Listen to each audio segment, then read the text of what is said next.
আসসালামু আলাইকুম। এখন শুনবেন সংবাদ শিরোনাম।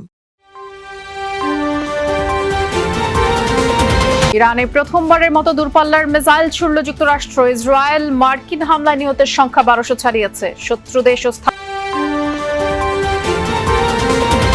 রাজধানীর বিভিন্ন পেট্রোল পাম্পে গাড়ির লম্বা সারি। আপাতত মজুদ পর্যাপ্ত, সম্ভাব্য সংকট মোকাবেলায় কমিটি গঠন সরকার। বাড়ল ঈদের ছুটি, অবকাশ ও যাতায়াতের জন্য মিলবে টানা ১ সপ্তাহ। খালেদা জিয়া সহ ১৫ ব্যক্তি ও ৫ প্রতিষ্ঠান পাচ্ছে স্বাধীনতা পুরস্কার। সরকারি হাসপাতালে ডিউটিকালে প্রাইভেট চেম্বার করলে লাইসেন্স স্থগিত হবে চিকিৎসকের, হুঁশিয়ারি মন্ত্রীর। উপস্থিতি নিশ্চিতে চালানো হবে এতক্ষণ শুনছিলেন সংবাদ শিরোনাম। এখন শুনবেন বিস্তারিত। ইরানে হামলা অব্যাহত রেখেছে যৌথ বাহিনী। প্রথমবার কোনো যুদ্ধে দূরপাল্লার প্রিসিশন স্ট্রাইক মিসাইল ব্যবহার করেছে মার্কিন বাহিনী। ইসরায়েল ও যুক্তরাষ্ট্রের হামলার জবাবে পাল্টা আঘাত হানছে ইরানও। মধ্যপ্রাচ্যের বিভিন্ন দেশে চালানো হচ্ছে ড্রোন ও ক্ষেপণাস্ত্র হামলা। যুদ্ধের আঁচ ছড়িয়ে পড়েছে মধ্যপ্রাচ্যের বাইরেও। আজারবাইজান দাবি করেছে তাদের ভূখণ্ডেও তেহরান হামলা চালিয়েছে। এদিকে মার্কিন সামরিক কর্মকর্তারা এক গোপন ব্রিফিংয়ে সতর্ক করে বলেছে, ইরান যে বিপুল সংখ্যক ড্রোন ব্যবহার করছে তার সবগুলোই ভূপাতিত করা যুক্তরাষ্ট্রের পক্ষে সম্ভব নাও হতে পারে। যুক্তরাষ্ট্র ইসরায়েলের লাগাতার হামলায় দমে যায়নি ইরান। পাল্টা ড্রোন মিসাইল ছুড়ে সেটাই বোঝাতে মরিয়া দেশটি। বৃহস্পতিবার দূরপাল্লার খোররামশা মিসাইল ছোড়ার ভিডিও প্রকাশ করেছে তেহরান। ইরানের ছোড়া ক্ষেপণাস্ত্র আঘাত হেনেছে সেন্ট্রাল ইসরায়েলে। পাওয়া গেছে ক্ষয়ক্ষতির খবর। সতর্ক সাইরেন বাজতে শোনা গেছে জেরুজালেমেও। পাশাপাশি কুয়েতে মার্কিন বাহিনীর উপর ফের আক্রমণ চালিয়েছে ইরান।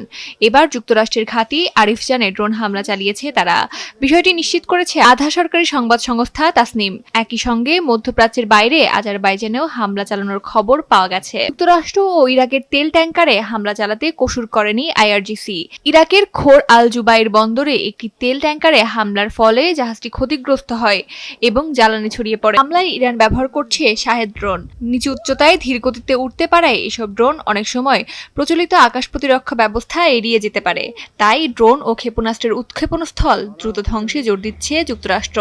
তবে বিপুল সংখ্যক ড্রোন ব্যবহারের কারণে সবগুলো ভূপাতিত করা সম্ভব নাও হতে পারে বলে এক গোপন ব্রিফিংয়ে নিজ কর্মকর্তাদের জানিয়েছে। মধ্যপ্রাচ্যের যুদ্ধকে কেন্দ্র করে জ্বালানি তেলের সম্ভাব্য সংকটের শঙ্কায় রাজধানীর পেট্রোল পাম্পগুলোতে তেল নেয়ার চাপ বেড়েছে।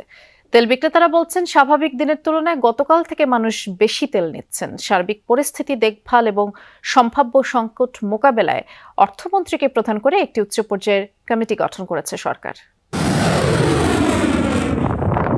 মধ্যপ্রাচ্যের সামরিক উত্তেজনা, বন্ধ পৃথিবীর গুরুত্বপূর্ণ তেল পরিবহনের মাধ্যম হরমুজ প্রণালী, যুদ্ধের প্রভাবে জ্বালানি তেলের সংকট বা দাম বৃদ্ধির শঙ্কায় ঢাকার জ্বালানি তেলের পাম্পগুলোতে হুমড়ি খেয়ে পড়ছে ক্রেতারা। আজ বৃহস্পতিবার পাম্পগুলোতে ব্যক্তিগত গাড়ি ও বাইকের দীর্ঘ সারি দেখা গেছে। কোনোটির দীর্ঘ সারি পাম্পের সীমানা ছাড়িয়ে সড়কেও চলে আসে। হিউমার তো একটা সোর্স, সবাই বলতেছে যে এরকম তেলের দাম বাইরে দেবে, গেলে যাবে। সবার যে অবস্থা হবে আমারও একই অবস্থাই হবে। যেটা লাগছে সেটা আসলে 10-15 দিনের মধ্যে শেষ হওয়ার কথা না। যদি এত বেশি সময় নেয় সেক্ষেত্রে হয়তো বা তেলের দামটা আরো বৃদ্ধি হইতে পারে। মধ্যপ্রাচ্যে যে অবস্থা, তাদের তেলের সংকট হওয়ার সম্ভাবনা খুব বেশি। যুদ্ধের পরিস্থিতি ভয়ঙ্কর হতে পারে, এর জন্য আর কি নেই, আর কিছু না। তবে পাম্প কর্মীরা বলছেন, আপাতত তেলের কোনো ঘাটতি নেই। হুজুগে পড়ে সবাই বাড়তি তেল নিচ্ছে, যার ফলে স্বাভাবিকভাবেই তাদের উপর চাপ পড়ছে। মানুষই তো বলে, কাস্টমারই তো বলে যে দাম বাড়বে, তেল পাওয়া যাবে না, এই জন্য সবাই ফুল করে নিতে আছে। সবাই তেলের জন্য হাহাকার শুরু করে দিয়েছে। সকাল থেকে রাত 1টা পর্যন্ত একই অবস্থা, সবার তেল লাগবে। কেউ খালি ক্যান, কেউ গাড়ি নিয়ে রাইখা আবার নিয়ে আসে, বাসায় পুরনো গাড়ি থাকলে এগুলো নিয়ে আসে। ডিপুর ভিতরে প্রচুর গাড়ি, লোড দেওয়ার পরে গাড়িও বাইর হইতে পারে না। আমাদের সাপ্লাই আমরা ঠিক মতোই পাচ্ছি এবং আগের দামে ঠিক মতোই সব কিছুই দিতেছি সাপ্লাই, কিন্তু জনগণ হঠাৎ করে বাইরে গেছে তেল বেশি নেওয়ার জন্য আর কি। এই সংকট উত্তরণে অর্থমন্ত্রীকে প্রধান করে জ্বালানি সংকট মোকাবেলায় একটি কমিটি গঠন করা হয়েছে। বেগম খালেদা জিয়া সহ 15 ব্যক্তি ও 5 প্রতিষ্ঠানকে স্বাধীনতা পুরস্কার 2026 প্রদানের সিদ্ধান্ত নিয়েছে সরকার। সকালে মন্ত্রিপরিষদের সভায় এই সিদ্ধান্ত চূড়ান্ত করা হয়।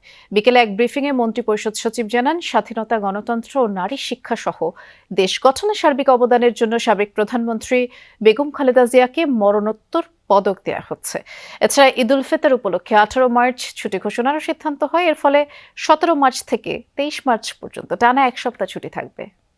গণতন্ত্রের ধ্বংসের স্তূপের মধ্য থেকে। বেগম খালেদা জিয়া বাংলাদেশের রাজনীতির এক কিংবদন্তি চরিত্র। গণতন্ত্রের প্রশ্নে আপোষহীন আর দেশ জনতার প্রশ্নে প্রচণ্ড দৃঢ় এই রাজনীতিকের গোটা জীবনই ছিল সংগ্রাম মুখর। ক্ষমতায় থেকে কিংবা ক্ষমতার বাইরে থেকে সবসময় দেশপ্রেমের অনন্য এক উদাহরণ সাবেক এই প্রধানমন্ত্রী, যার মৃত্যুর পর গোটা দেশের মানুষের অকুণ্ঠ শ্রদ্ধা ও ভালোবাসা এক অনন্য স্মারক হয়েই থাকবে এই দেশের ইতিহাসে। এবার রাজনীতিক বেগম খালেদা জিয়াকে স্বাধীনতা, গণতন্ত্র ও নারী শিক্ষা সহ দেশ গঠনে সার্বিক অবদানের জন্য মরণোত্তর স্বাধীনতা পুরস্কার 2026-এর জন্য মনোনীত করেছে সরকার। সকালে সচিবালয়ে প্রধানমন্ত্রী তারেক রহমানের সরকারি হাসপাতালে ডিউটির সময় কোনো চিকিৎসক প্রাইভেট চেম্বার করলে তার লাইসেন্স স্থগিত করার পাশাপাশি শাস্তিমূলক ব্যবস্থা নেওয়া হবে বলে হুঁশিয়ারি দিয়েছেন স্বাস্থ্যমন্ত্রী সরদার মোহাম্মদ সাখাওয়াত হোসেন। মন্ত্রী বলেন, কর্মস্থলে চিকিৎসকদের উপস্থিতি নিশ্চিতে সারা দেশে গোয়েন্দা কার্যক্রম চালানো হবে। স্বাস্থ্যসেবার মান উন্নয়নে বিভিন্ন পদে 1 লাখ জনবল নিয়োগ দেওয়া হবে। ডিউটির সময় কর্মস্থলে অনুপস্থিত থেকে প্রাইভেট একটি ক্লিনিকের চেম্বারে রোগী দেখছিলেন শরীয়তপুর সদর হাসপাতালের junior consultant doctor Rajesh Majumdar. বেসরকারি একটি টেলিভিশনের এমন সংবাদ নজরে আসে প্রধানমন্ত্রী তারেক রহমানের। সাথে সাথেই স্বাস্থ্যমন্ত্রীকে ফোন করে নির্দেশ দেন ব্যবস্থা নেয়ার। ওনার নিয়মিত দায়িত্ব রেখে উনি প্রাইভেট কাজটা করতেছেন, ইহা কি অনৈতিক না? সাংবাদিক সাহেব জিজ্ঞাসা করেছেন। এই নিউজটা আমাদের মাননীয় প্রধানমন্ত্রীর ভিডিওটা ওনার দৃষ্টিগোচর হয়েছে। দুপুরে সংবাদ সম্মেলনে স্বাস্থ্যমন্ত্রী জানান, ওই চিকিৎসককে কারণ দর্শানোর নোটিশ দেয়া হয়েছে। পাশাপাশি 6 মাসের জন্য তার লাইসেন্স স্থগিত করেছে বিএমডিসি। শাস্তির ব্যবস্থা নিতে নির্দেশনা দেয়া হয়েছে স্বাস্থ্যসেবা বিভাগকেও, যা অন্য চিকিৎসকদের জন্য সতর্কবার্তা বলেন মন্ত্রী। কোনো ডাক্তার যদি ওনার ডিউটিরত অবস্থায়, ডিউটি থাকাকালীন অবস্থায় যদি সরকারি সময়ের ভিতরে ডিউটি রেখে যদি বাইরে গিয়ে কোনো প্র্যাকটিস করেন, the same thing shall be taken. আমরা এবার লাইসেন্স স্থগিত করে দেব যাতে করে আর প্র্যাকটিসটা করতে পারে। মন্ত্রী জানান, স্বাস্থ্যসেবার মান উন্নত করতে মিডওয়াইফ, ফার্মাসিস্ট, টেকনোলজিস্ট সহ বিভিন্ন পদে 1 লাখ জনবল নিয়োগ দেবে সরকার, যার 80% হবেন নারী। নার্সের সংখ্যা কম, অন্যান্য টেকনিশিয়ানের সংখ্যা কম। আমাদের 74,000 পোস্ট বর্তমানে খালি আছে। আমরা আরও 1 লক্ষ নিয়োগ করতে যাচ্ছি ক্যাটেগরি করে। সরকারি ঔষধ যেন সাধারণ মানুষ পায় তা নিশ্চিত করা হবে বলে জানান স্বাস্থ্যমন্ত্রী। আমাদের গোয়েন্দা বিভাগকে আমরা বলেছি ওনারা ওখানে লক্ষ্য রাখবেন ওই মেডিসিনটা কেউ বাইরে বিক্রি করে কিনা। আরিফুর রহমান সবুজ, যমুনা নিউজ, ঢাকা। বাংলাদেশ ব্যাংকের নতুন গভর্নরের নিয়োগ বাতিলের দাবি জানিয়েছে ট্রান্সপারেন্সি ইন্টারন্যাশনাল বাংলাদেশ, TIB।